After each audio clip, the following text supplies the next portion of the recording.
This is a platform created by the Organization for Gender, Civic Engagement and Civic Education and Youth Development for these young girls and boys to discuss on sexual violence against women and young girls. These youths are coming from more than 10 schools in Boya subdivision and are getting themselves involved in the 16 days of activism against gender-based violence in their respective communities and schools. The training and sensitization workshop is titled "Break the Chain on Sexual Violence Against Women in Cameroon." Violence against women is on the rise and takes various forms in our communities, which is still being neglected and not much is being done to reduce it.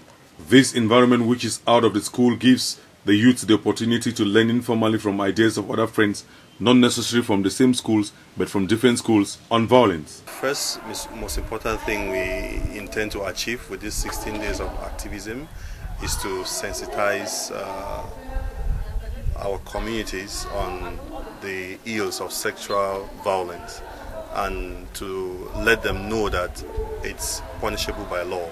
The workshop saw the students from different schools taking part in a Break the Chain of Sexual Violence Against Women art competition.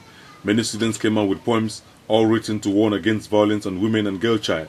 The British High Commission Yaoundé has a lot of attention on violence against women. How we support the survivors better.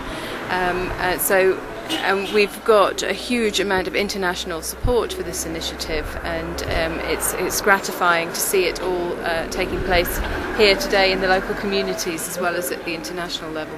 The workshop ended with women drawn from different groups and associations present. It did give them the avenue to understand and see the various forms of violence against women. Some of them were surprised to know that a lot of violence has been occurring in their daily lives very frequently, with them not knowing where to turn to.